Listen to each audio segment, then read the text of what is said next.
Hari ini, kalau kita masih hidup itu semua karena anugerah Tuhan. Setelah berapa lama kita mendengar kabar yang mencekam tentang penyakit dan kematian. Gelombang demi gelombang mencekam menggetarkan sukma. Penyakit merajalela memisahkan manusia dengan sesama. Anak dan orang tua, tetangga bahkan datang ke gereja dengan penuh curiga. Hari ini kalau kita masih hidup itu semua Tuhan punya rencana. Kalau kita masih bisa bernafas dengan leluasa, pasti ada rencana dari sorga. Kita hidup untuk apa? Kita hidup untuk siapa? Ketika kita renungkan kalau segala daya sepertinya sirna, ditelan kabar berita yang malang melintang di seluruh jagat raya. Cerita sembang membahana di alur cerita. Hidup. Di dalam Dia kita hidup, kita bergerak dan kita ada. Dalam Dia, saya akan terus berkarya. Adalah baik kalau saya hidup dan bisa terus mengisinya dengan penuh makna. Saya tidak akan melewatkan satu hari pun tanpa bersyukur di hadapan Pencipta. Apa rencana Tuhan untuk saya di fajar yang merekah? Tangan ini harus diulurkan untuk siapa? Hati ditunjukkan untuk melayani siapa? Daya, upaya, karya, tenaga, usaha akan aku lakukan segera. Karena kita tidak tahu hari ini hidup, besok ada apa. Selama masih ada udara di dada, selama kaki bisa melangkah, hidup ini untuk Dia. Dan mati adalah kembali kepada Bapa. Saya tidak diperbudak oleh putus asa. Saya tidak tunduk pada nestapa. Saya tidak menyerah pada berita malapetaka. Karena saya ada di dalam kuasa kebangkitannya. Saya terproteksi oleh darahnya. Saya sembuh oleh bilurnya. Saya adalah anaknya. Saya adalah muridnya. Saya adalah kekasihnya. Saya adalah bagian dari gerejanya. Alive to do good. Alive to connect with God. Alive to make disciples. It is good to be alive. I am blessed. I am redeemed. I am alive to bless others. I am grateful to be alive.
Welcome home. Shalom, selamat pagi umat pilihan Allah. Beri sorak-sorai buat Allah kita, Allah yang hebat, Allah yang dahsyat. Kita mau bersama-sama beribadah pagi hari ini, baik yang secara onsite maupun Bapak Ibu Saudara dimanapun engkau berada. Tuhan yang sama, Allah yang maha hadir buat kita semua. Mari kita bersama-sama menghadap kepada Tuhan. Terima kasih Tuhan untuk pagi hari ini, untuk kasih setia, untuk kemenangan demi kemenangan yang kau berikan kepada setiap kami. Pagi hari ini kami membawa hati kami hidup kami sebagai korban persembahan yang harum di hadapan-Mu Bapa. Engkau berkati ibadah ini dari awal sampai akhirnya. Kami percaya bahwa Allah hadir untuk melawat setiap umat-Mu pagi hari ini. Terima kasih Yesus, terima kasih. Umat pilihan Allah yang percaya boleh katakan amin. Kita mau bangkit berdiri. Allah sudah berikan kemenangan kepada setiap kita. Untuk itu kita harus bersorak-sorai buat Dia. Hey! Woo!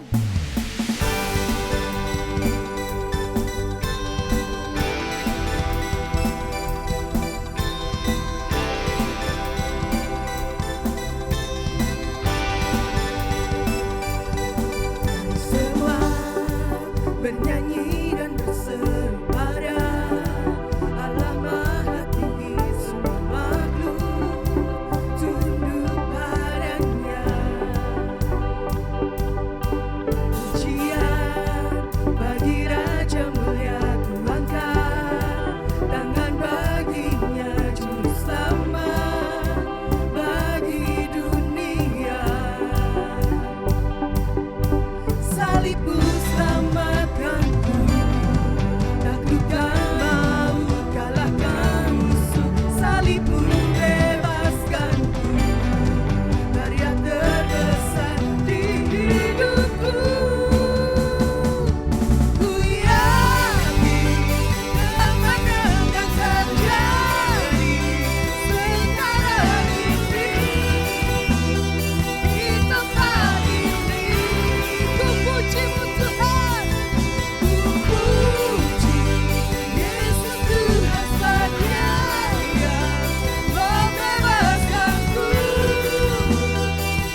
dekat di hadirat-Mu Tuhan adalah kekuatan buat setiap kami menikmati hadirat-Mu pagi hari ini Tuhan. Adalah kerinduan jiwa kami. Segala kelemahan kami hilang Tuhan saat kami berada di hadirat-Mu. Segala kesedihan kami hilang Tuhan saat kami menghampiri Engkau Yesus.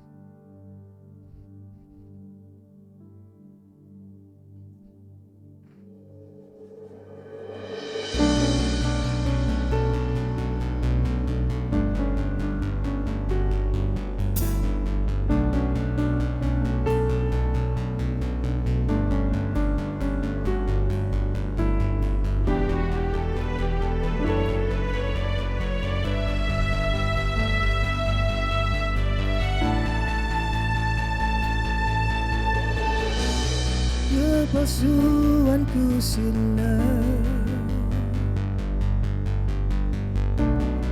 kelemahanku hilang, hati yang keras Kau gantikan dengan kelembutan kasih-Mu. Kasih semula Kau bangkitkan, menyala di hatiku.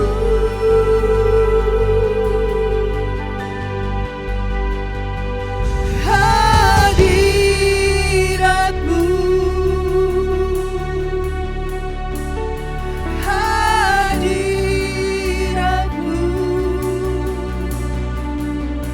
tempat terindah bagiku, itu surga bagiku. Segalaku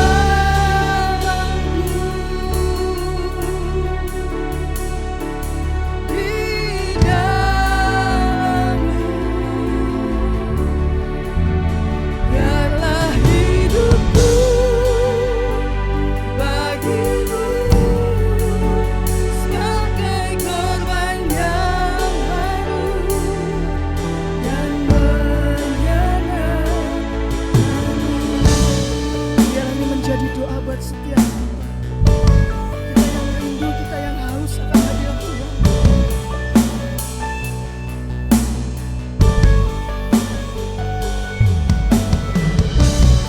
Kepalsuanku sirna, kelemahanku hilang, kelemahanku hilang, hati yang keras Kau gantikan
bisa kami balas. Bahkan seluruh hidup kami pun Tuhan tidak akan pernah cukup untuk membalas, Yesus. Tapi kebaikan-Mu lah yang memampukan setiap kami memberikan ucapan syukur kami setiap hari kepada-Mu Tuhan. Ucapan syukur yang tidak pernah berhenti dari lidah dan bibir kami, mengalir dari hati kami Tuhan. Hanya untuk Engkau Yesus, hanya untuk Engkau Tuhan. Kasih setia-Mu yang selalu ada, selalu baru buat setiap kami.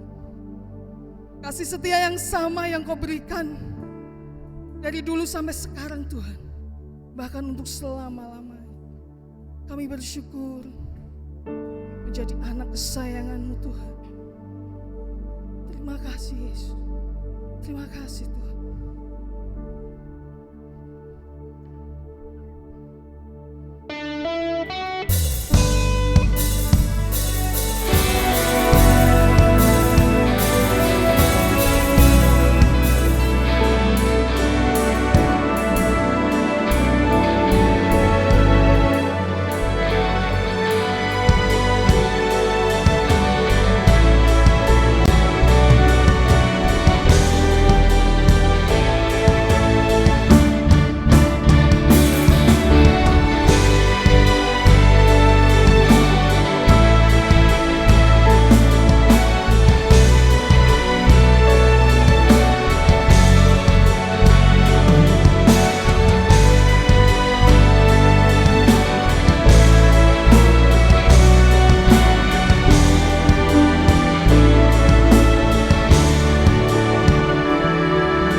pagi hari ini Yesus.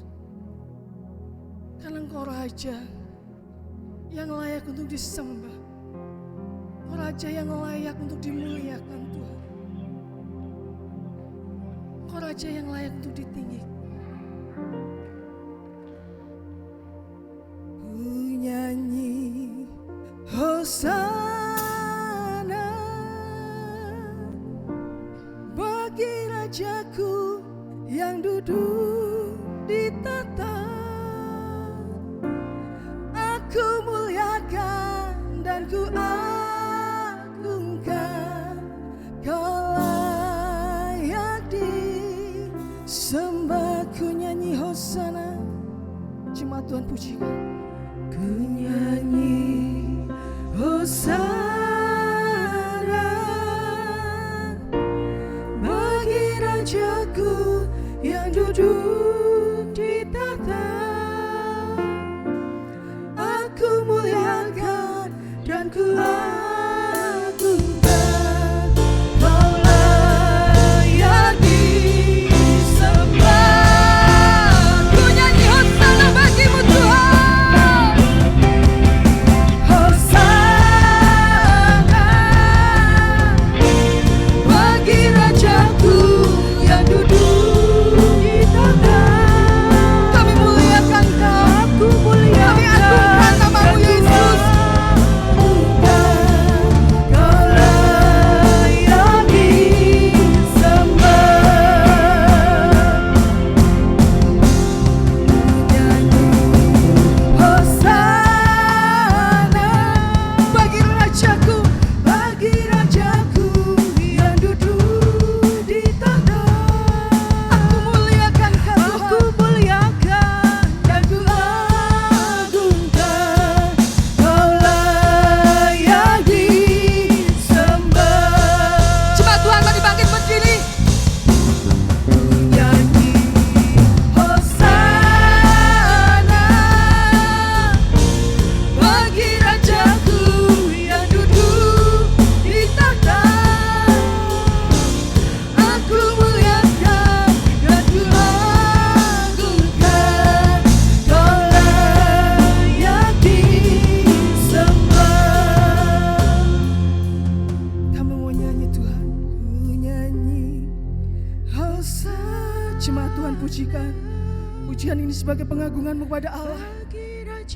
Dia Rajamu, Dia Tuhanmu, Dia Yesus penebusmu.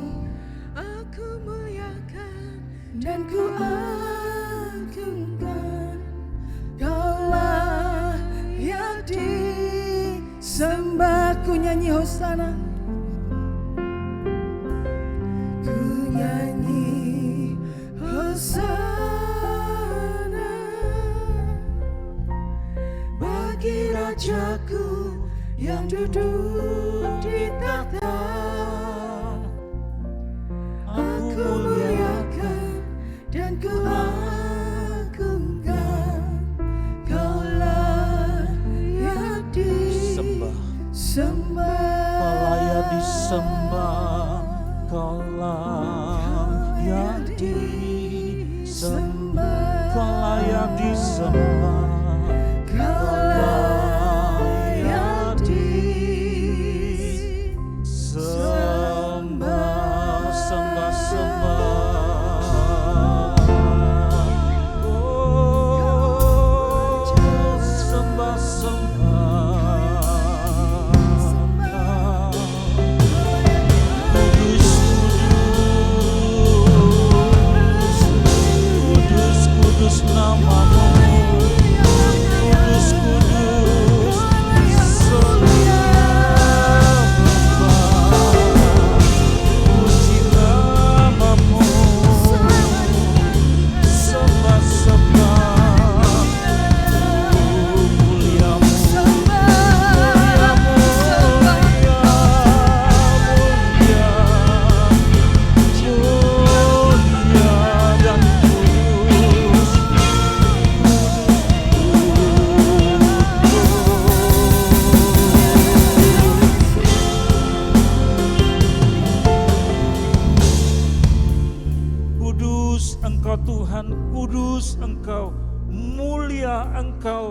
tidak ada yang lebih mulia dan tidak ada yang lebih agung daripada Engkau dan tahtamu. Tidak ada yang lebih agung daripada Engkau dan kasih-Mu.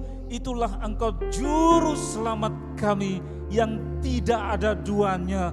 Maka inilah jemaat-Mu Tuhan, seberapapun yang ada, memuji Engkau, menyanjung Engkau, karena itulah pesan-Mu dan itulah yang berkenan di hati-Mu. Dan sesuai dengan janji-Mu bahwa Roh-Mu bersemayam di atas puji-pujian kami. Dan ketika Roh-Mu hadir untuk melawat kami, bersemayam dan bertahta di atas puji-pujian kami, maka roh kami bersua muka dengan muka bersama dengan Engkau.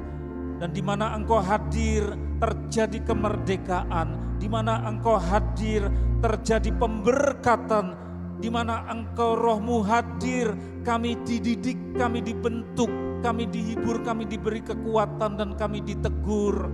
Supaya kami berjalan seturut dengan kehendak-Mu. Nyatakan firman-Mu ya Bapa kepada kami. Firman yang kudus, yang lebih daripada sekedar kalimat, tetapi pribadi-Mu sendiri. Engkau pakai mulut lidah hamba-Mu yang kecil, tidak ada apa-apanya di hadapan-Mu, untuk dengan benar menyampaikan isi hati-Mu. Di dalam nama Tuhan Yesus, Juru Selamat kami yang hidup, kami sambut kebenaran firman-Mu. Haleluya. Amin. Silakan duduk Bapak Ibu Saudara-saudara. Kasih senyum kiri kanan, itulah saudara-saudara kita di dalam Tuhan Yesus. Ya, selamat pagi, selamat berjumpa, dan kita mengucap syukur sampai kepada minggu yang kedua bulan November. Sebentar lagi kita akan masuk kepada bulan ke-12 di penghujung tahun 2022 yang luar biasa ini. Saudara, ada satu tema yang diberikan dan saya harus taat menyampaikan, meneruskan kepada saudara-saudara, sangat penting dan relevan. Tema di hadapan para musuh. Apa saudara? Di hadapan para musuh. Ya, didasarkan dari kitab 2 Raja-Raja pasal yang ke-6. Kita akan melihat bersama-sama mulai dari ayat yang ke-8 dan seterusnya. Itu panjang sekali, saya tidak akan menerangkan seluruhnya, tidak cukup waktu, tetapi beberapa bagian pokok. Kita akan melihat ayat yang ke-8 terlebih dahulu, yaitu lembah penghadangan. Raja negeri Aram sedang berperang melawan Israel, ia berunding dengan pegawai-pegawainya, lalu katanya, ke tempat ini dan itu haruslah kamu turun menghadang. Sampai di situ dulu saudara, ada bagian yang diberi warna merah, itu bagian yang diekspos, yang ditonjolkan, yang digarisbawahi, yang harus kita perhatikan dari satu kalimat panjang itu. Yang pada sejarah sudah pernah terjadi bahwa umat Tuhan, orang-orang Israel, saudara, hidup di tengah-tengah berbagai macam bangsa di sekitarnya. Ada yang bersahabat, yang berteman, yang bisa diajak kolaborasi, tukar menukar potensi, bahkan diajari untuk mengenal akan Tuhan semesta alam. Tetapi juga ada suku-suku bangsa di sekitarnya yang menjadi seteru, menjadi enemy, menjadi musuh. Saudara, dari sini saja kita sudah bisa menarik satu potong atau secuil pelajaran bahwa inilah fakta. Menjadi umat Tuhan, saudara-saudara, menjadi umat Tuhan sudah berapa tahun, jangan berharap bahwa semua orang suka sama kita. Kita bergereja menjadi himpunan umat kepunyaan Tuhan yang ditebus dan menyembah Dia, belajar jalan-jalan hidup Tuhan. Jangan berharap bahwa semua golongan masyarakat itu senang dan cinta sama kita. Sebagian mendukung kita, menaruh respek, oh ini luar biasa, punya Tuhan yang luar biasa, meskipun umatnya banyak sekali yang amburadul dan yang tidak karu-karuan, tapi Allah mengasihi, mendidik begitu rupa, Allahnya luar biasa. Tetapi saudara, selain ada yang respek, ada yang asal netral-netral saja, ada yang simpatik, tetapi juga lihat kenyataan bahwa ada yang menjadi enemy, musuh atau seteru. Itu sudah sejak lama. maka jangan berharap menjadi seorang Kristen sebagai individu, sebagai perorangan, sebagai keluarga, sebagai gereja. Saudara lalu berusaha keras supaya disukai semua orang. Yang tidak bisa saudara, kita berjalan di dalam jalan Tuhan itu pun harus dengan belajar menaiki bukit, menapaki jalan setapak iPad. Kadang jalannya bagus, kadang banyak kerikilnya yang tajam dan melukai saudara, jalan Tuhan. Ada kadang kita bisa bernafas lega, wah lega. Tapi juga jalannya berliku, bukan hanya berliku, depannya kabut lagi. Ini sudah jalannya berliku, naik saya ngos-ngosan jalan Tuhan, mengikuti dia, depannya kabut. Itu jurang atau jalan ya Tuhan, sehingga saudara selain kecapean juga krisis. Krisis artinya kondisi dan situasi di mana untuk memperoleh jawaban sangat menegangkan. Jawabannya belum ada dan menegangkan, itu krisis, bersifat emergensi. Ya kalau yang di balik kabut itu teman, siapa? Lawan, siapa? Teman, di balik kabut bahaya atau tidak? Tetapi Tuhan juga berdiri di situ, selain juga ada musuh. Saudara, inilah kenyataan bahwa rute perjalanan mengikut Tuhan itu ada yang menolong, ada yang bersahabat, ada yang respect, tetapi juga ada yang menjadi musuh di sekitar kita. Begitu juga dengan kehidupan orang-orang Israel pada masa ada suku-suku namanya Aram, yang mana mereka merancang supaya ada blokade, ada sesuatu yang menghadang perjalanan kehidupan dari umat Tuhan.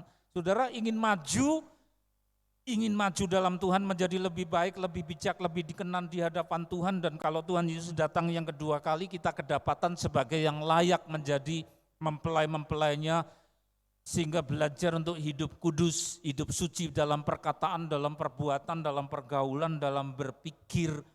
Tetapi toh setan tahu bahwa ini prosesi rombongan yang sedang berjalan, saya hadang supaya banyak yang tidak tahan berbelok. Oh capek Tuhan, saya ikut engkau, karena dihadang lalu ada yang tidak tahan berbelok. Ada yang malah berbalik turun saudara. Tapi ada yang Tuhan aku mau ikut engkau meskipun luka-luka dan jalannya menanjak berliku. Itulah kenyataan, ada penghadangan. Terus ayat yang berikut. Awas saudara, ada titik-titik pencegatan itu dalam kehidupan umat Tuhan. Saudara mau maju bagus, saudara ingin hidup menjadi lebih saleh, pietis, itu bagus, tetapi awas juga ada banyak blokade. Kita harus mengenal titik-titik pencegatan yang musuh pasang. Saudara harus mengenali juga di titik mana itu. Kalau ingin mengenali titik-titik mana iblis mencegat saudara, supaya saudara jangan maju, dan supaya mundur kembali, saudara harus mengenal titik-titik yang rawan. Tiap orang punya titik rawan di dalam karakternya. Tiap orang percaya, anak-anak Tuhan juga harus mengenali dan punya kaca masing-masing. Mirror, berkaca, sampai ada lagunya The Alan Parsons Project itu.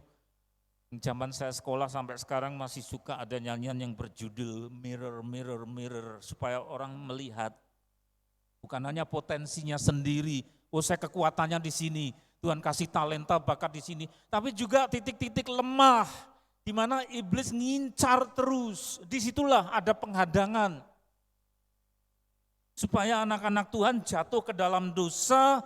Dan untuk memperbaiki butuh puluhan tahun, dan orang-orang tidak lupa itu jatuh dosa padahal orangnya sudah berusaha dan diangkat oleh Tuhan untuk balik kembali, hidup diperbaiki. Tetapi setitik dari mangsi atau tinta merusak susu sebelanga. Karena untuk membuat bubrah, ya rusak.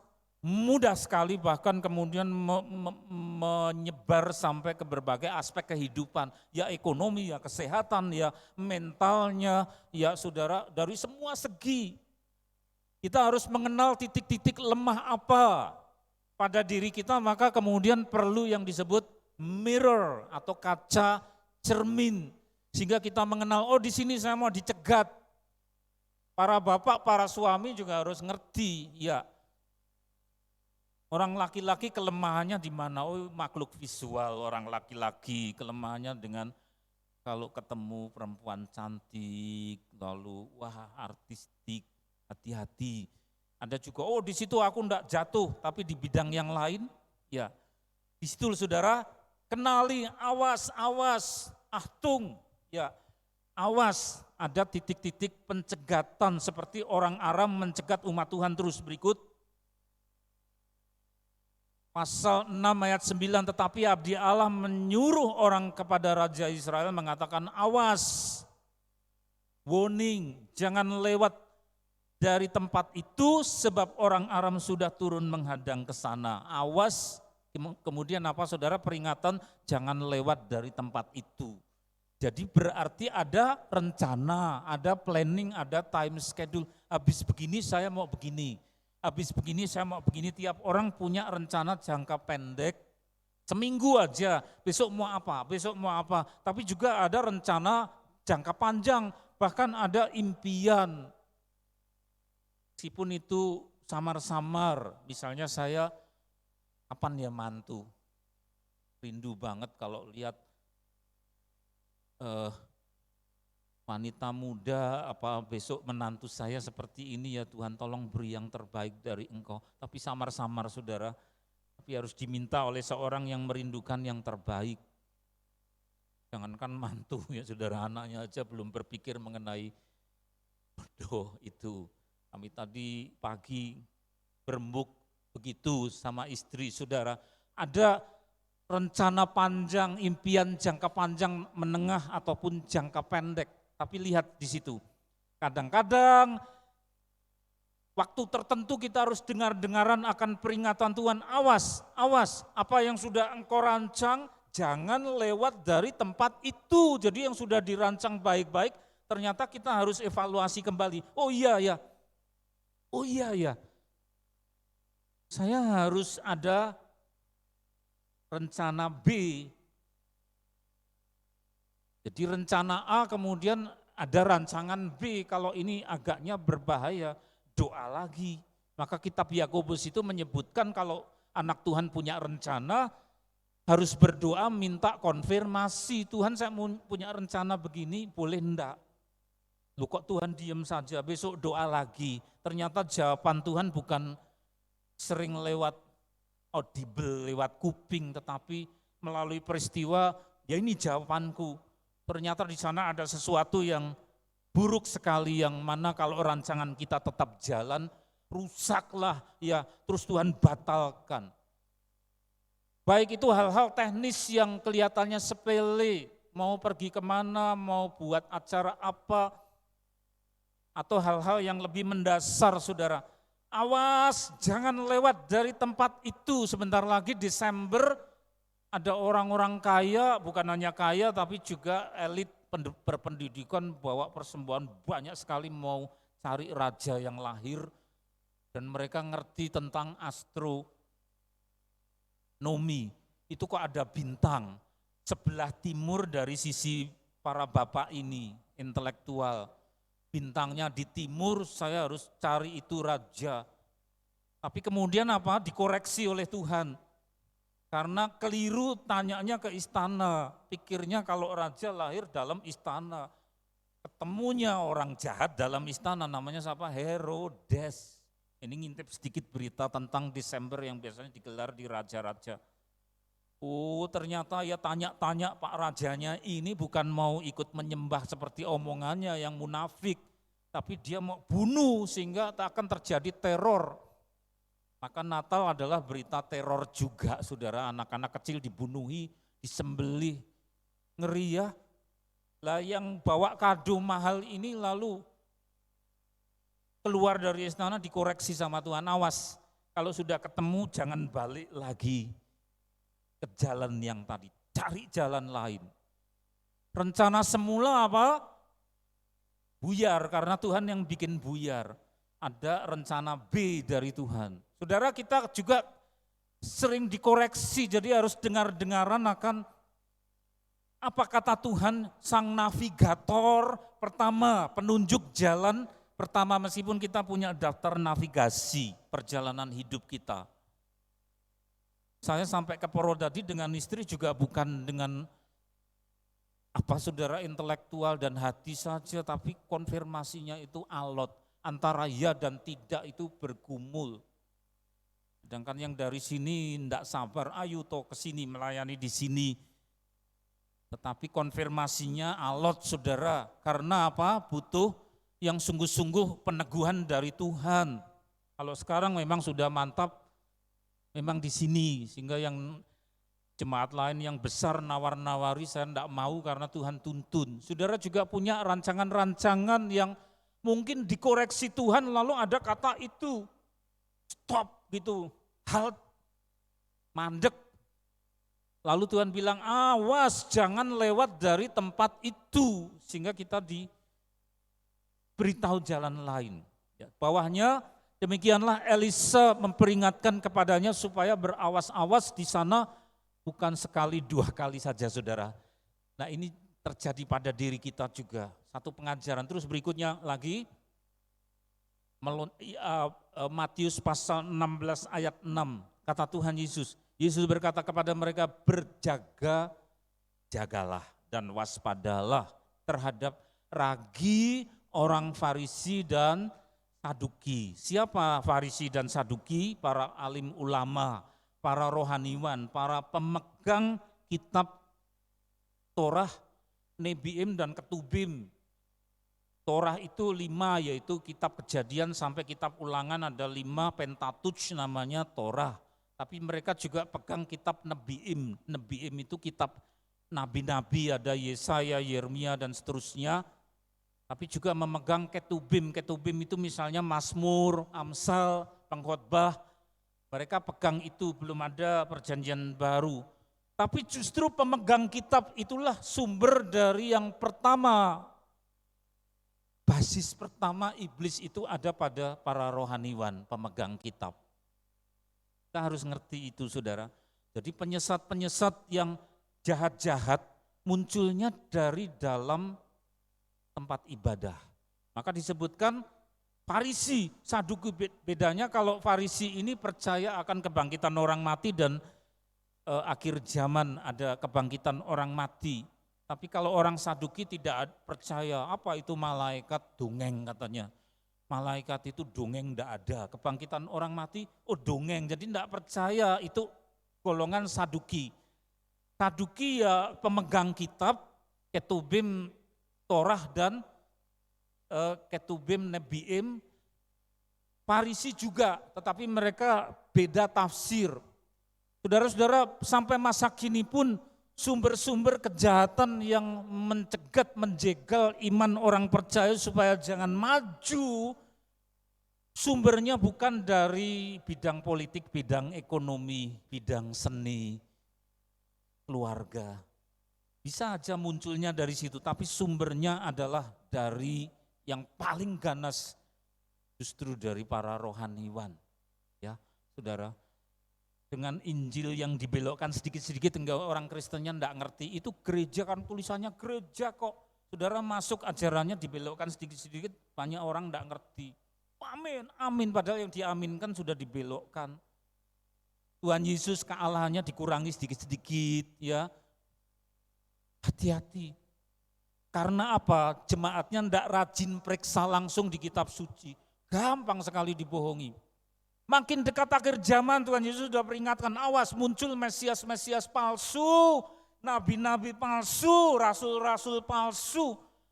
Dan kemudian masuk ke dunia politik, muncul ekspresinya, implementasinya, penerapannya ke dunia ekonomi, punya kiat-kiat ke kesehatan. Kesehatan iya, program pemerintah bagus enggak saudara, disuntik sininya. Ada yang pegel, ada yang enggak, supaya saudara jangan rebah kena apa? Siom sama? Siom Mikron atau yang lain-lain yang anak cucunya. Bagus enggak program pemerintah? Jadi sehat enggak saudara? Tahan. Tapi awas, siapa yang ngaco orang Kristen siapa coba saudara? Ya dari dalam gereja muncul di mana-mana di Jakarta, di mana-mana, awas lu, awas vaksinnya mengandung rumus yang kalau dimasukkan nanti dilihat pakai alat tertentu, aplikasi tertentu muncul 666 antikris. Jadi apa? Dimasuki dengan kode 66. Wah, banyak yang mau menerima vaksin 3 kali. Siapa yang sudah 3 kali? Angkat jari, ya, angkat tangan, ya. Ada yang takut karena enggak periksa kitab suci. Kitab sucinya disensor. Jahat enggak saudara? Jahat. Ciri-ciri dari 66 antikris akhir zaman apa? 1, tanda itu dipasang pada dahi dan tangan. Nah kalau saudara disuntik itu apa? Masuk ke dahi atau tangan? Vaksinnya dimasukkan ke dalam lengan, betul enggak? Kalau enggak periksa kitab Wahyu, saudara gampang dibohongi. Itu saja sudah beda. Siapa yang menerima tanda 666 pada dahi dan tangannya nanti disiksa di dalam api. Kata Tuhan. Nah kalau vaksin bukan dimasukkan, dipasang pada dahi, bukan dimasukkan pada tangan, tetapi pada lengan. Itu saja sudah tidak cocok. Yang kedua, peringatan dalam kitab Wahyu, siapa tidak dipasangi 666 pada dahi dan tangannya tidak bisa membeli, tidak bisa menjual. Nah saudara sudah divaksin bisa beli pulsa, bisa beli beras enggak? Bisa jual beras enggak? Bisa toh? Bisa, jadi itu beda saudara. Itu dicocok-cocokkan namanya ilmu gadokmologi, disebarkan kepada orang-orang Kristen banyak yang sembunyi, takut. Penyesatan jahat enggak saudara? Jahat, memalsukan firman. Karena apa? Di dalam kitab Wahyu disebutkan siapa menambah-nambahi, Allah juga akan menambahi malapetaka pada orang itu yang nambah-nambahi firman. Siapa ngurangi juga akan dikurangi anugerahnya orang itu. Jadi siapa yang mudah dibohongi, yang tidak pernah belajar, tidak mau buka Alkitab, jadi mudah dibohongi. Itulah sebabnya perlu kenapa bergereja, ada pengajaran yang teliti.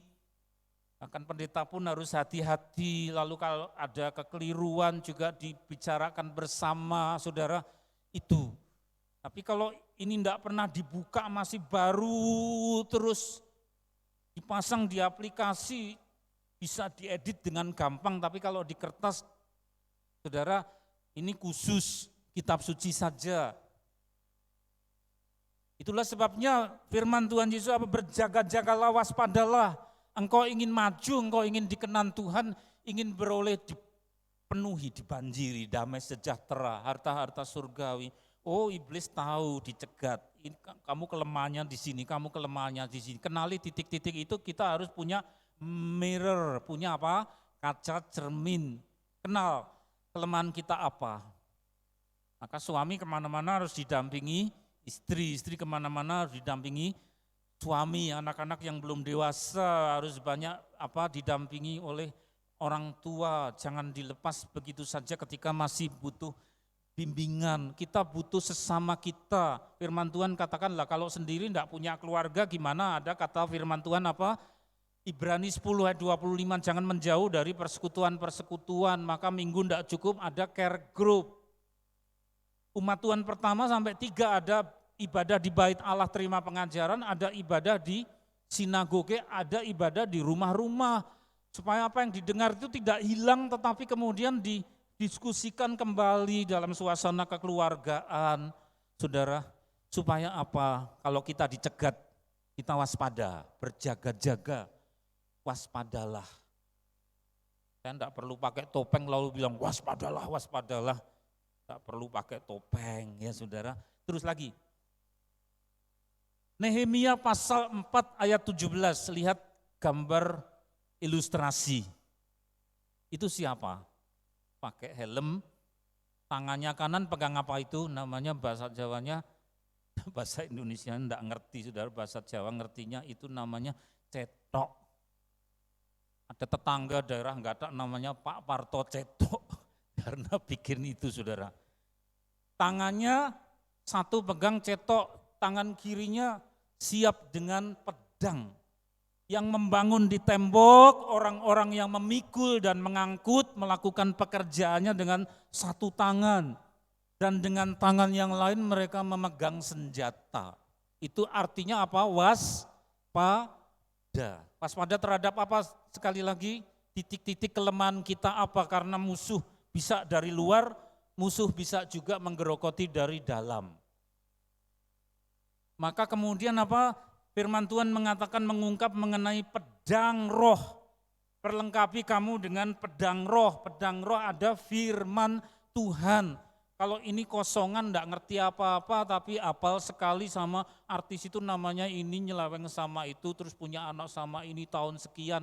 Loh kok apal menartis-artis ngurusi yang bukan urusannya itu apa kurang kerjaan? Tapi muridnya Tuhan Yesus siapa melungu saudara? Siapa yang muridnya Tuhan Yesus? Yosafat apa Hizkia bingung saudara. Karena enggak buka akan pedang roh. Lebih hafal artis-artis yang bukan urusannya saudara, kenapa dengarkan gitu? Waspada.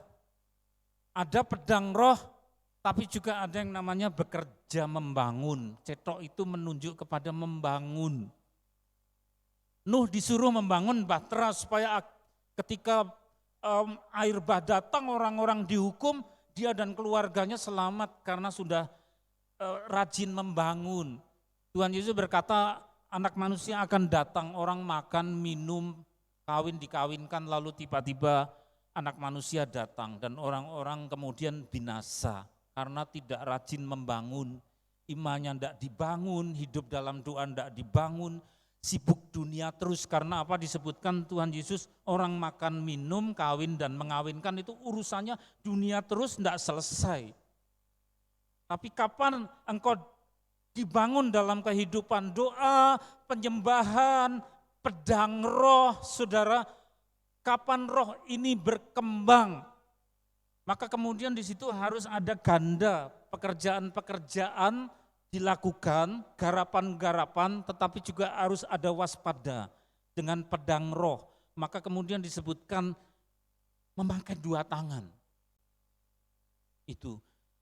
Jadi dari semua bidang kita berjaga-jaga waspada. Terus lagi, waspadalah serangan tahap 2. Karena tidak terima dicegat lu kok lewat jalan lain, tadi kan begitu. Mengamuklah hati Raja Aram karena pencegatannya tidak mempan. Waktu anak kami masih kecil ya gitu saya ngomong lu, ini saya tunjukkan, saya belum pakai ini tapi HP kecil biru bunyinya bikin sakit telinga. Ini orang pura-pura, orang om-om tua tapi pura-pura jadi cewek. Yuk kenalan, yuk hei cowok, ditujukan ke saya ya. Yuk ketemuan di mana lalu genit-genit gitu saya tunjukkan ya. Terus istri saya mak ketawa yang ngerti lah mas, popo kui ya. Mau menjebak rupanya ya. Yuk ketemuan di rumah makan. Itu pencegatan supaya orang jatuh dosa.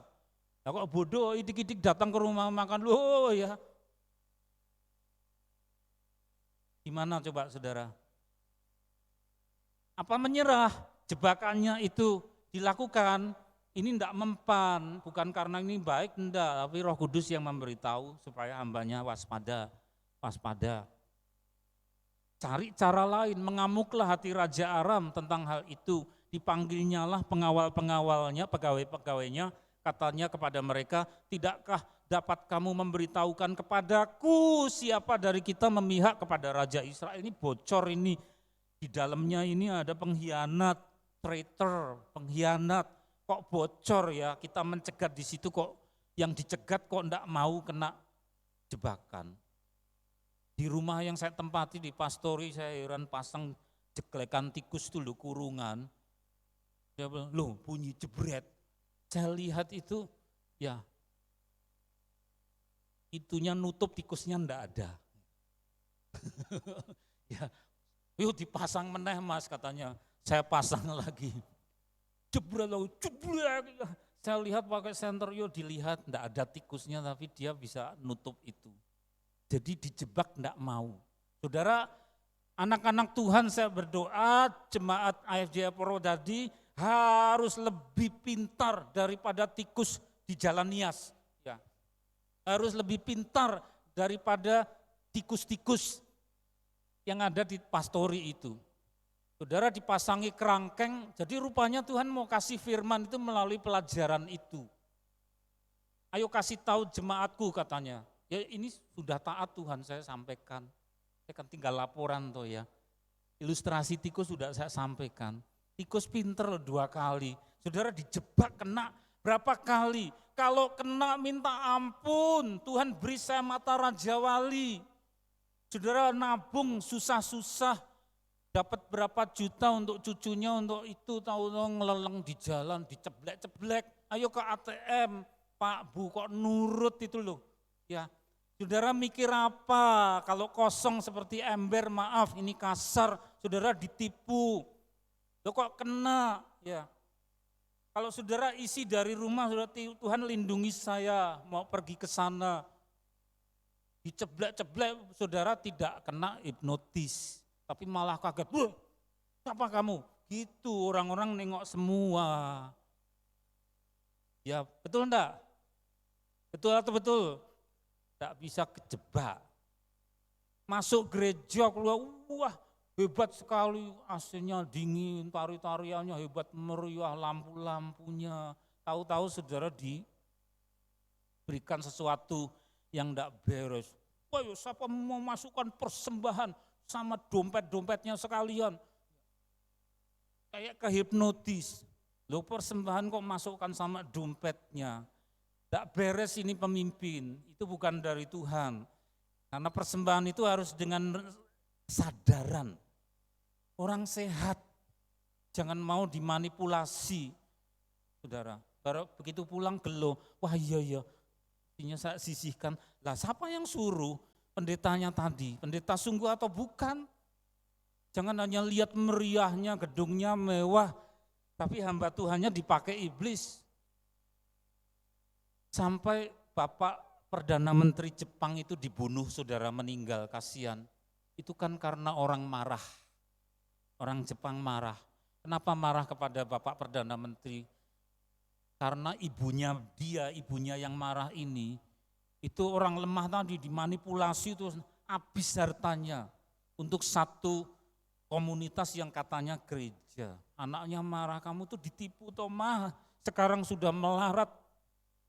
Gereja sungguh enggak begitu. Baru sadar, wah iya, itu Perdana Menterinya mendukung itu kelompok, lalu ditembak mati, saudara. Dan ini Perdana Menterinya yang baru juga agak gini, saudara. Lihat, iblis itu suka saudara, menjebak, pasang kurungan, jebretan, dan saudara dianggap seperti tikus, jangan mau. Ya, ini ngamuk yang masang jebakan, kita enggak kena. Saya tadi dijebak begitu, lain kali ada lagi, terus ngerti saya siapa, saya tunjukkan istri, lo kayak gini, bahasanya aja saya hafal ya. Bukan saya pinter, enggak, dijebak berkali-kali, yuk ganti nomor lalu beli nomor HP-nya, yang boleh ngerti hanya jemaat sini. Orang di luar kota enggak boleh tahu, tapi ya bocor juga, enggak apa-apa. Jadi yang saya pakai sekarang nomor yang untuk saudara. Tapi orang lain kok enggak ada namanya nih, tahu-tahu gini-gini, ya terima kasih Anda sudah menyumbang ke panti asuhan kami sekian loh. Saya enggak ada hubungannya gitu, dipuja-puja, wahai satria apa-apa, omong kosong ini, mau jebak. Saya enggak pernah nyumbang ke situ berapa juta, kok dia ngomong gitu, saya hapus. Muncul lagi, fotonya lain. Satu kali muncul, kok gambarnya Ibu Bupati. Bupati yang ini, ya. Saya tanya Anda siapa? Loh Ibu Bupati kok tanya ATM, tanya, iya kan enggak masuk akal, bodoh banget. Saya bilang sama bendahara, ini loh Pak ada kayak gini. Namanya kabupaten kan punya pegawai yang ngurusi apa, enggak kenal enggak apa kok ngurusi gereja, nomor rekeningnya berapa gini-gini, akan menerima bantuan sebesar ini. Baru permulaan saja sudah bodoh, ngapusi bodoh, saudara. Ini jebak. Terus Bapak Bendahara ngene wae Pak tak kei bukuku kosong katanya. Ya sudah ketahuan, tahu-tahu saya baca koran, oh Pak itu ditangkep, Pak guru SD pura-pura jadi bupati ya saudara, cekel, fotonya kelihatan ada di sini. Gerobokan itu. Udah berapa kali saya itu mau dijebak. Selalu saya tunjukkan ke istri, sampaikan ke Tuhan. Jadi Mbak bukan single fighter sendirian, tiap orang itu punya kelemahan. Pakai saudara siapapun yang Tuhan tempatkan di sisi kita, bawa dalam doa. Kalau kita tulus, kita lurus itu enggak kena jebakan. Nanti pulang di sini siapa yang mau nyeblek saudara? Kita harus doa dari sini. Mau dipengaruhi saudara enggak kena. Diceblek mau dihipnotis, dibawa ke ATM, uang saudara mau dikuras, enggak bisa. Tidak bisa ya. Mempengaruhi orang. Yang ya itu yang hanya yang di Jakarta, di Semarang, Jogja sampai ke Solo, orang-orangnya ya itu aja kok ya. Ciri-cirinya apa? Hidungnya mancung, kulit hitam, wajah-wajah dari sana Pakistan, kalau enggak Pakistan ya Afghanistan atau itu. Yang gede banget pakai jubah gitu, jalan gini-gini. Kang ngapusi ya. Udah di toko orang mila blek itu kena linglung saudara. Awas itu. Firman Tuhan katakan roh yang ada dalam diri kamu lebih besar daripada roh-roh dunia. Nah masalahnya ada enggak roh itu bertahta di sini? Kalau roh yang lain kita kena. Maka jangan diisi dengan roh-roh yang lain, tapi bertahtalah Tuhan di dalam aku. Kau lindungi aku. Amin saudara, penting ini. Ya, lagi terus. 2 Raja-Raja 6 ayat 12, tetapi berkatalah salah seorang pegawainya, tidak tuanku raja, melainkan Elisa nabi yang di Israel, dialah yang memberitahukan kepada Raja Israel tentang perkataan yang diucapkan oleh tuanku di kamar tidurmu. Kursi sama meja punya telinga. Berkatalah raja, pergilah melihat di mana dia, coba, supaya aku menyuruh orang menangkap dia. Lalu diberitahukanlah kepadanya, dia ada di Dotan. Terus diburu saudara. Nah, ayat 14, yuk. Maka dikirimkannyalah ke sana kuda serta kereta tentara yang besar. Lo buru satu orang bawa tentara besar berarti takut. Ngerti kalau ini wong sekti ini pikirnya. Padahal bukan orang sekti, itu orang biasa tapi disertai Tuhan. Bawa tentara besar, sampailah mereka pada waktu malam. Jadi taktiknya, strateginya malam hari, lalu mengepung Dotan, desa tempat Bapak Nabi ini tinggal terus. Nah, ketika pelayan Nabi Allah bangun pagi-pagi pergi keluar, jadi pembantunya ini saudara, maka tampaklah satu tentara dengan kuda dan kereta ada di sekeliling kota itu, lalu berkatalah bujangnya itu kepadanya, celaka tuanku, apakah yang akan kita perbuat? Kita dikepung ini mau apa? Itu adalah mata jasmani yang mengakses langsung ketakutan. Apa yang dilihat mata membuat takut. Kita cuma berdua loh tuanku, Doro, guru wong loro lundoro, ya itu wong okeh, saya gimana? Bapak bagaimana? Takut. Terus lagi. Ayat 16 jawabnya, jangan takut. Sebab lebih banyak yang menyertai kita daripada yang menyertai mereka. Saudara, kita jangan kemana-mana sendirian, kemana-mana minta bimbingan Tuhan. Tuhan akan mengerahkan malaikat.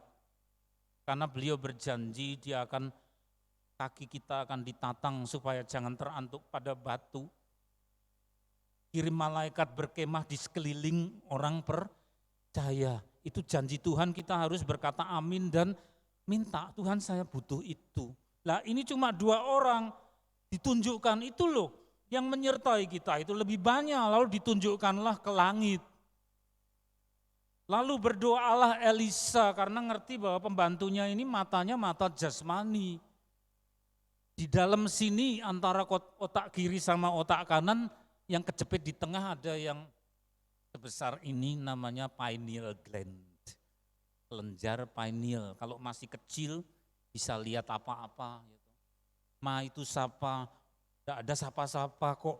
Anak kecilnya lihat, kok bisa lihat? Ada anak TK itu diundang ulang tahun, keluar sudah jam 5:30 sore, ya masih ada terang. Sebelahnya tempat ulang tahun itu kuburan. Itu orang tua ngeliati saya terus aku takut, mamanya, endi toh ndak ada. Yang kecil lihat, karena masih kecil pineal gland-nya besar. Tapi kalau tumbuh makin besar, pineal gland ini mengecil. Descartes dia menyebut ini dudukan jiwa, akses kepada Tuhan. Nah saudara, ininya dibuka. Maka kadang-kadang saudara melihat ada gambar orang, wajah orang, sini matanya 2, tengahnya di sini kok digambari, itu maksudnya yang ada di dalam. Sehingga buku ditutup gini juga bisa baca saudara. Tapi awas, itu adalah akses khusus, akses kudus buat berhubungan dengan Tuhan, bukan untuk yang lain-lain, untuk atraksi enggak boleh saudara. Ya. Bukalah kiranya matanya, bukan mata 2 ini tetapi yang ini ya, antena yang untuk menerima signal dari Tuhan. Buka matanya supaya ia melihat, maka Tuhan membuka mata bujang itu sehingga ia melihat tampaklah gunung itu penuh dengan kuda. Kereta berapi sekeliling Elisa, saudara kita sering takut. Saat aku takut ya, ku percaya padamu. Gimana bisa percaya? Bukakan saya supaya bisa melihat penyertaanmu, pembelaanmu buat saya. Gitu saudara, kalau kita tidak melihat dengan mata rohani, kita adanya cuma takut. Baca, dengar, kebanyakan baca koran, lihat TV, yaitu terus. Tapi ada mata rohani yang memang haknya Tuhan, jangan untuk yang lain, buka itu. Supaya kemudian melihat. Ada banyak hal, saya tidak bisa ceritakan semua pengalaman itu, tapi itu ada. Ya, maka gereja berkewajiban untuk mengajarkan ini. Tampaklah gunung itu penuh dengan kuda, kereta berapi yang dikirim dari surga. Untuk backingi Bapak Nabi Elisa. Terus lagi saudara, dia juga bisa backingi saudara. Ya, yuk. Yesaya 35 ayat 4, katakanlah kepada orang-orang yang tawar hati. Siapa yang tawar hati dalam ruangan ini? Jangan minta perlindungan kepada manusia, mereka terbatas. Siapa tawar hati, saudara? Kuatkanlah hati, jangan takut, lihatlah Allahmu akan datang dengan pembalasan dan dengan ganjaran Allah. Asalkan jangan kita penjahatnya, saudara. Kalau kita penjahatnya ya gimana Tuhan mau bela. Tapi kita di dalam pastikan, where is your side? Ya, engkau itu di pihak mana? Ya, kalau saudara bisa pastikan saudara di dalam pihak Tuhan yang ingin maju dicegat-cegat terus seperti orang Aram tadi, saudara yang mencegati, saudara takut ada roh-roh jahat. Allahmu akan datang dengan pembalasan, dengan ganjaran Allah, ia sendiri datang menyelamatkan kamu. Pada waktu itu mata orang-orang buta akan dicelikkan, yaitu mata rohani, bahwa Tuhan perkasa. Orang makin jahat saudara, tetapi apa? Tuhan lebih besar daripada kejahatan itu. Lagi dibukalah mata rohani, Tuhan membela utusannya. Hadirat Tuhan dinyatakan, iman dibangkitkan. Karena saudara melihat akan penyertaan Allah yang tidak masuk akal. Terus lagi, itu tidak jauh-jauh sinode kita. Yang sebelah sana tidak masuk akal. Saya sampai terbelalak. Negara yang dulu saya masih sekolah, kalau ada ini aja masuk ke situ, orang barat bawa situ, tangkap, ininya disita, ininya ditebas pedang. Setelah acara itu loh, ya yang pakai berseru-seru di lapangan parkir itu loh saudara, selesai ditebas. Bahwa ini ditebas pedang, kekristenan sukar masuk, Injil masuk. Tapi kemudian itu tahunnya 2019, saya potret dari bawah, bapak-bapak yang berewok sebelah kanan. Negara yang tertutup, ada pangeran yang sekarang terbuka. Oh boleh, gereja boleh ada. Ya, dulu enggak masuk akal, Ada AFJF di sana saudara. Pendetanya siapa? Ya orang sana. Konconya Abdullah itu saudara. Rahman dan sebagainya. Di Arab Saudi. Yang dulu tidak masuk akal, dulu dicegati banyak nyawa melayang. Tapi Tuhan bukakan dengan caranya. Terlepas dari kelemahannya ya Bapak Pangeran, kita tidak bahas itu. Tapi dia terbuka, luar biasa. Terus lagi, ketika orang-orang Aram turun mendatangi dia, berdoalah Elisa kepada Tuhan, butakanlah kiranya mata orang-orang ini. Jadi mau dikeroyok, ada sejenis doa yang saudara harap kenal. Kalau memang membahayakan, saudara berhak berdoa. Berdoa yang doa militan, doa yang supaya musuh itu terganjal. Di antaranya adalah doa Elisa, butakanlah kiranya mata orang-orang ini, orang-orang jahat. Langsung saudara, gerayang-gerayang tidak bisa menemukan mangsanya. Tuhan menolong melalui pembutaan. Doa kejem enggak? Doa pembelaan diri saudara, ada seperti itu. Terus lagi, kenali itu. Pencelikan dan pembutaan. Yohanes pasal 9 ayat 39. Kata Yesus, aku datang ke dalam dunia untuk menghakimi supaya barang siapa yang tidak melihat dapat melihat. Siapa? Bujangnya Nabi Elisa. Lo melihat akan kemuliaan Tuhan, ada banyak tentara yang mau menolong kita. Mata rohaninya dibuka. Yang buta jadi melihat, supaya barang siapa yang dapat melihat menjadi buta. Kalau memang membahayakan, saudara berhak berdoa begitu supaya kesasar, tidak membahayakan keluarga saudara, membahayakan gereja Tuhan. Butakan, ya sah. Siapa yang ngajari kitab suci? Bukan pendetanya, saya kan cuma baca saudara. Ada doa begitu. Dibalik, yang tidak lihat jadi lihat, yang melihat jadi tunanetra. Terus lagi. Kemudian berkatalah Elisa kepada mereka, bukan ini jalannya. Oh keliru, kalau kamu kedotan keliru. Hei orang-orang jangan meraba-raba, bukan ini. Ikut saya, ayo ikut saya tuntun. Aku akan mengantarkan kamu kepada orang yang kamu cari. Yuk saling pegangan, saling pegangan biar tidak kesandung. Saya tuntun sampai ke Samaria. Wah orang-orang sudah tidak sabar. Sembelih aja Pak Nabi, sembelih saja. Oh jangan, ini di halaman berikut. Ya, ayo. Ya, segera sesudah mereka sampai ke Samaria, berkatalah Elisa, ya Tuhan, bukalah mata orang-orang ini supaya mereka melihat. Ada kasih saudara, tolong disembuhkan, pulihkan. Musuh dimintakan supaya sembuh. Melek, loh kok di Samaria? Lalu Tuhan membuka mata mereka. Mereka melihat dan heran mereka ada di tengah-tengah Samaria. Orang-orang sudah tidak sabar. Bantai saja Pak Nabi. Ya, terus gimana? Berikutnya. Nah, lalu bertanyalah Raja Israel kepada Elisa tatkala melihat mereka, kubunuhkah mereka Bapak? Jawabnya, ayo.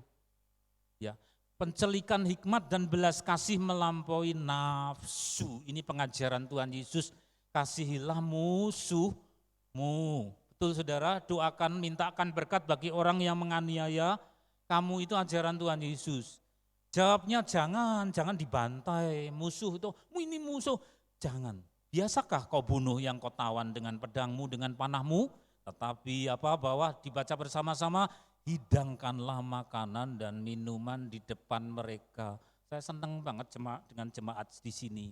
Kadang-kadang saya malah yang ditegur, tidak selalu pendetanya yang lebih levelnya lebih atas, tidak selalu harus jujur. Kadang-kadang ada beberapa jemaat yang punya kelebihan karena sesuatu yang keras dari satu pihak terus mau ngambil inventaris di sini. Bawa mobil, tidak hanya bawa mobil tapi bawa orang bertato, buka bajunya, pamer tatonya. Perluannya apa? Ngambil sesuatu yang ada di sini. Sudah bawa tenaga-tenaga.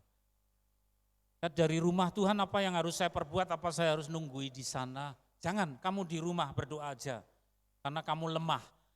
Nah, terus apa yang diutus, ada dua yang Tuhan suruh maju. Yuk silahkan ambil saja. Oh sudah selesai. Malah ada yang kemudian, oh kok pamer tato ya, ngambil itu kan enggak perlu gali lah ya. Yuk, ini saksinya ada, duduk di depan ya. Yuk kita makan, yuk makan suike, diajak ke sana. Ambil silahkan diambil. Terus semua makan suike. Ditraktir gereja ini. Karena dapat pengajaran dari Tuhan Yesus, kamu dijati, dirampasi punyamu, berikan aja, kamu traktir. Betul, saksinya ada di sini, saudara tanya aja. Ya toh diangkuti, ketinggalan satu, ya sudah terserah. Barang peok kok diambil, ya sudah berkarat.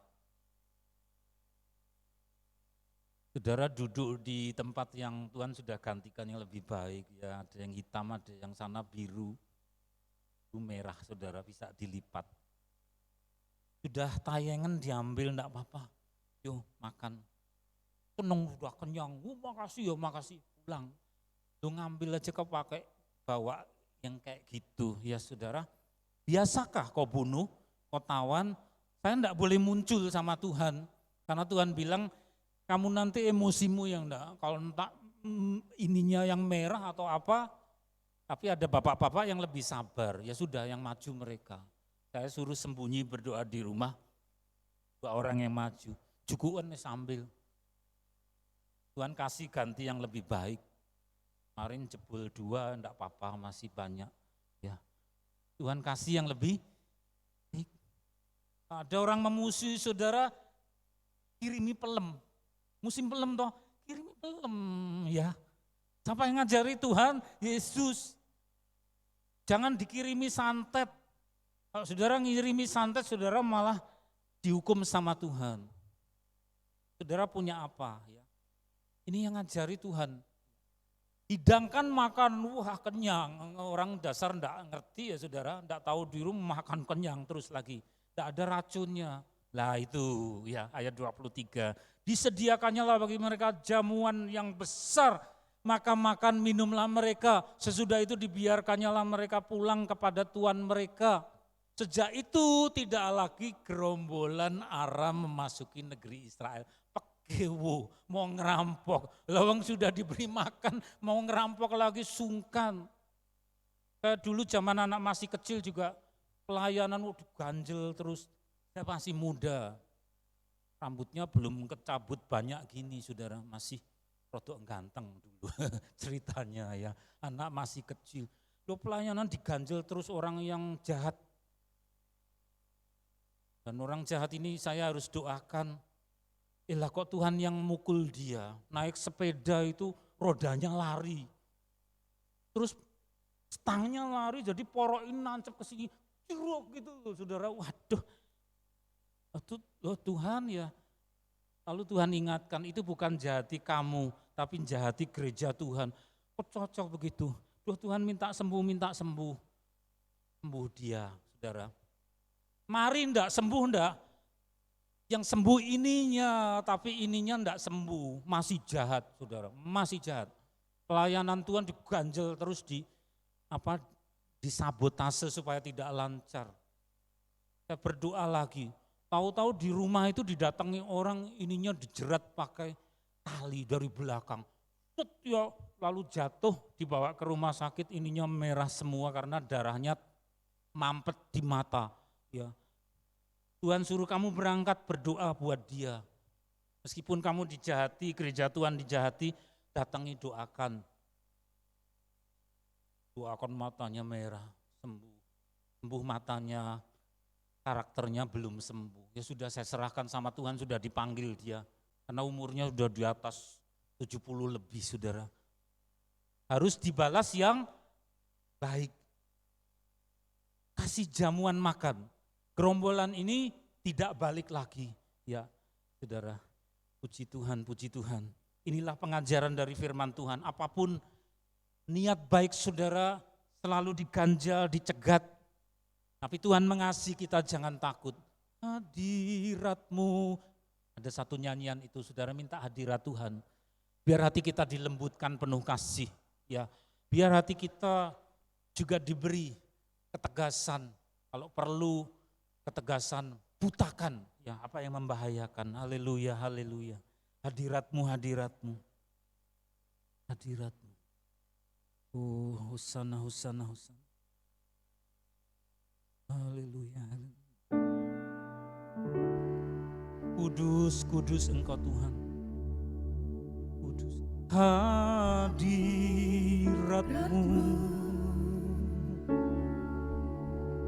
hadirat-Mu,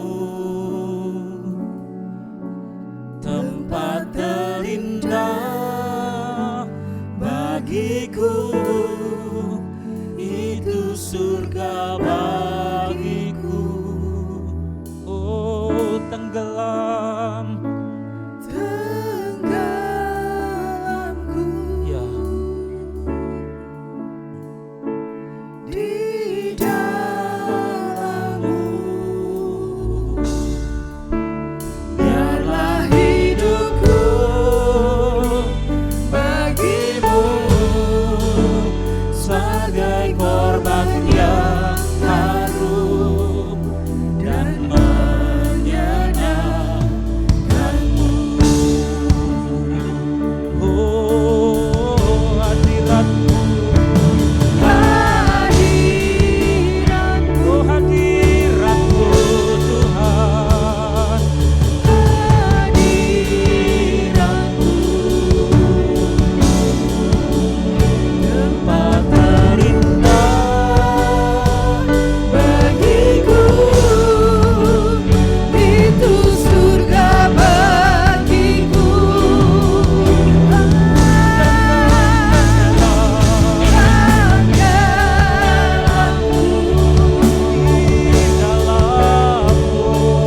di dalam-Mu. Biarlah hidupku bagimu sebagai korban yang harum dan menyenangkanmu. Tanpa hadirat-Mu kami salah jalan. Tanpa hadirat-Mu kami tersesat. Tanpa hadirat-Mu kami keliru mengambil keputusan. Maka sebagaimana Engkau mengingatkan akan umat-Mu jangan lewat situ, dikoreksi. Maka karuniakan kerendahan hati kepada kami untuk sering-sering dengar-dengaran akan Engkau. Ada banyak musuh di mana-mana, yaitu roh-roh jahat yang menghambat supaya kami jangan berbakti kepada Engkau.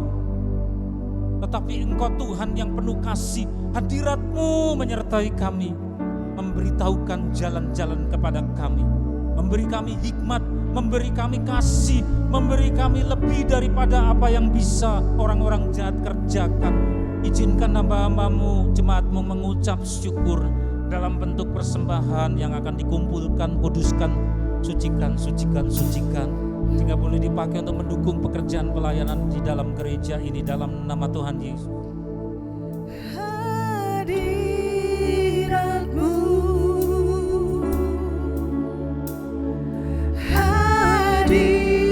hadirat-Mu, tempat terindah bagiku,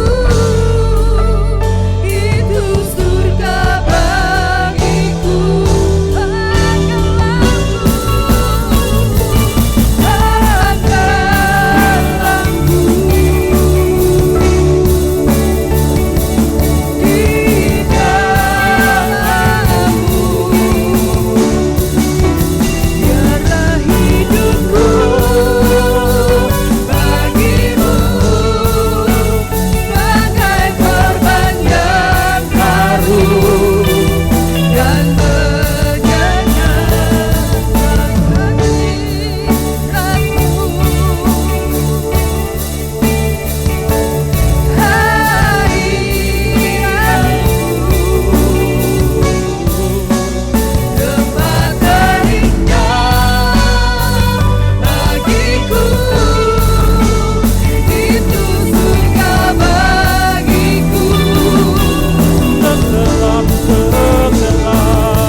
kedua belah tangan kami dengan senyum kepada Engkau karena Engkau penuh kasih.